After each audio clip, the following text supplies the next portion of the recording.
Hey, it's Tea Time 2010.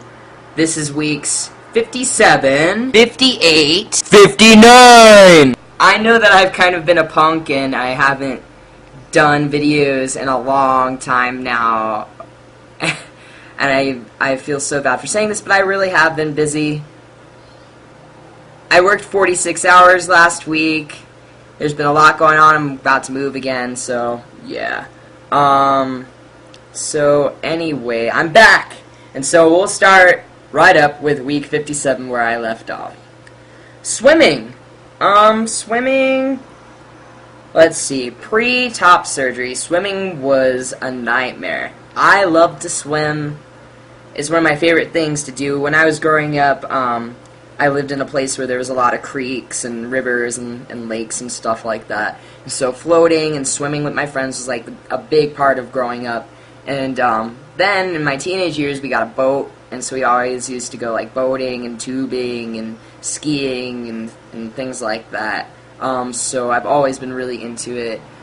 Last year, when I bound, I just would bind with an old one of my binders and then put like a black t-shirt with the sleeves cut off, and I was big-chested, so it would work, but then when I would get wet, there'd be like this lump, and you could see the binder, and it was a pain in the ass, but hey, I love to swim, and so I made exceptions. I only swam with very few people, close friends, my sister, that's it, and anyone that I really swam with, they understood and would kind of like, you know, refer to me in the correct pronouns and stuff in case anyone overheard and looked at me and was like, what the hell's up with his chest?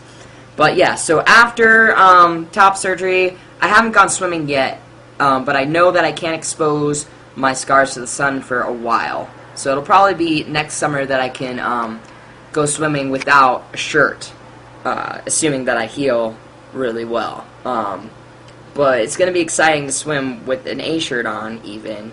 And if I'm under, a lot of foliage or, like, trees and stuff, and I'm with friends, then I'm sure that I'll take my shirt off just for the hell of it. Okay, that's pretty much all I have to say about swimming. Week 58. Being arrested or in jail, what would or did you do?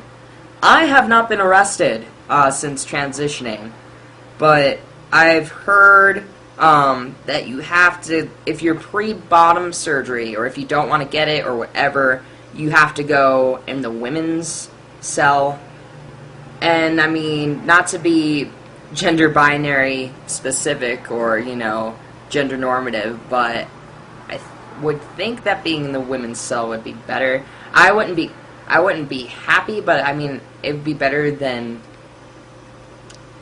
I mean, I think two boys don't cry and stuff, and I wouldn't want that to happen to me. I know that's an extreme, but it's a reality, so that's where my mind goes. So I guess being in the women's cell, like, as far as physiologic harm goes, wouldn't be as bad, but then again, it could be worse. I don't know. It would be uncomfortable. It would be terrifying. I just am gonna hope that I'd never end up in jail for any reason. I'm not a troublemaker. I can't think of a reason why I would end up in jail. So I'm just gonna try and stay out of jail, which hopefully wouldn't be too hard for me. Gosh, I can't even think about that. So, I mean, I think that you should be in the cells that your gender is. That's just me. Okay, week 59. Getting your gender marker changed, driver's license, social security, passport, birth certificate. Okay, so, if you live in Arizona, it's easy to get your gender marker changed. You just, you don't even have to have surgery. I found out after I had surgery you didn't have to. All you need is a letter from your therapist saying that you are male, your gender is male, and you are taking these steps to get it changed physically or whatever. And then you go to the DMV and you give them your little letter, and they'll change over your sex on your driver's license. I thought that you did have to get top surgery or some kind of sexual reassignment surgery, so I waited and I just did it then. But yeah, come to find out that I didn't have to do that, so whatever. I was born in New York State. New York City, I don't know what's up with there. There's a lot of drama going on. I have a lawyer friend that told me that. Good thing I'm not born there because it's a pain in the butt. But New York State, basically you go to the website, I forget what the website is, and you fill out some stuff and you get the paperwork and you have to send it in, and it takes a while. You have to pay a fee, and it takes a while. It takes like 3 months, but I have to do more research on that.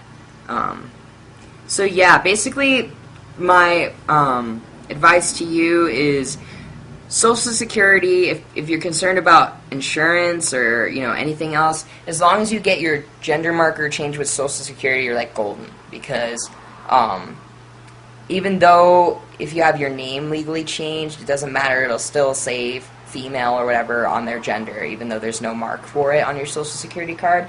But since Social Security is connected to like your income and working and taxes and stuff like that, as long as that's changed, then your insurance isn't going to give you a hard time, and everything at your work and payroll will be changed over fine. It'll be easier when you do your birth certificate later. So my recommendation is that you make sure right after the driver's license is changed, if you've had SRS, to go to Social Security and be like, hey, I'm transitioning, I'm transsexual or transgender, however you identify, and I need you to honor this. Get it changed on the system to male. So that's pretty much all I have to say about that. Any questions, comments, whatever, hit me up. Personal channel, superdanosaur. Check it out. Yeah, that's pretty much it. Have a good week. Enjoy your summer. See ya.